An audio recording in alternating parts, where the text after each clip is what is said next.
Veokiga kokku põrganud bussist vigastatud inimeste väljatarimine, pommikahtluse tõttu staadionilt inimeste evakueerimine ning keemialekke kõrvaldamine olid 3 sündmust, millega toimetulekut Päästeamet, politsei ja kiirabi kolmapäeva pärastlõunal Otepääl testis. Siin juhtub siis ristmikul siis ohtlikke aineid vedava auto vahel ja siis liinibussi vahel liiklusõnnetus, mille tagajärjel siis buss on paiskunud kraavi. Bussis on siis üle 20 inimese, kes on saanud erinevaid vigastusi, raskemaid, kergemaid ja lisaks sellele seal tee ääres on siis 2 inimest veel, kellel on buss tahtlikult otsa sõitnud. Et selline on siis selle bussiõnnetuse osaõppuse stsenaarium. Lisaks sellele paralleelselt Tehvandi staadionil on toimumas suurvõistlus, kus on hulgaliselt pealtvaatajaid ja seal käivitub siis kuskil tund-poolteist hiljem pommikahtluse sündmus, et on tahtlikult üks inimene pommiga seal pealtvaataja hulgas ja siis on vaja käivitada juba massievakuatsioon ja selle pommikahjutuks tegemine, millega siis saavad tegeleda nii politseinikud kui demineerijad. Ja kolmas osaõppus saab orienteeruvalt samal ajal alguse nagu see tribüünisündmus, on siis seotud nende ohtlike ainetünnidega, mis olid selle veoauto peal, mis samuti osales sellel liiklusõnnetusel ja sellest tulenevalt me tahame teha ohuteavituse siin samas piirkonnas olevatele elanikele.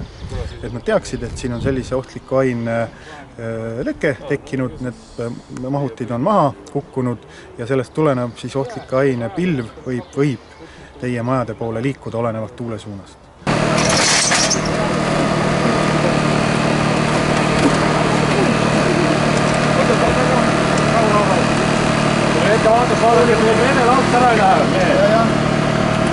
Toeta redelit jalga.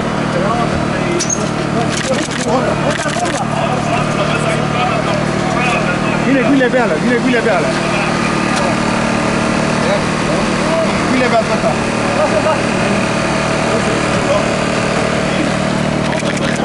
Kui reisibussi sattumine liiklusõnnetusse pole Eestis paraku harukordne, siis pommikahtluse tõttu staadionide ja inimeste evakueerimine on märk sellest, et Eesti sisejulgeoleku eest vastutavad teenistused võtavad tõsiselt terroriohu kasvu Euroopas ega välista selle jõudmist ka Eestisse. Minul sellist situatsiooni, mis oleks nüüd tingitud pommikahtlusest, ei meenu. Aga küll on seal olnud erinevate suitsugranaatidega tegemist ja kus on ikka tulnud inimesi evakueerida, et just tulenevalt sellest. Aga jah, sellist sündmust minule ei meenu, et reaalelus, et oleks kedagi pidanud pommikahtluse tõttu siis staadionilt evakueerima.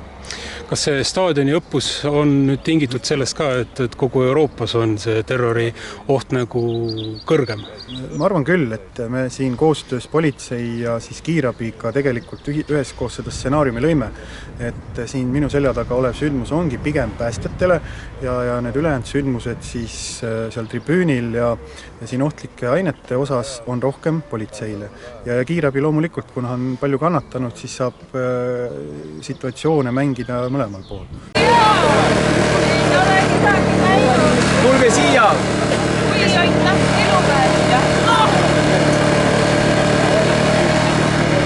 Tulge siia, mis kannatada on taas teil? Tulge kõik siia!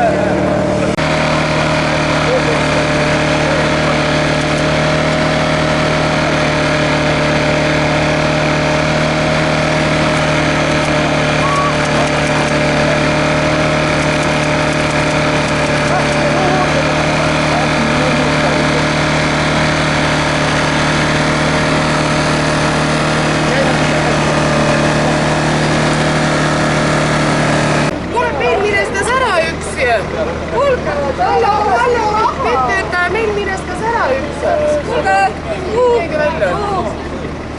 Kuulge, ta minestas ära.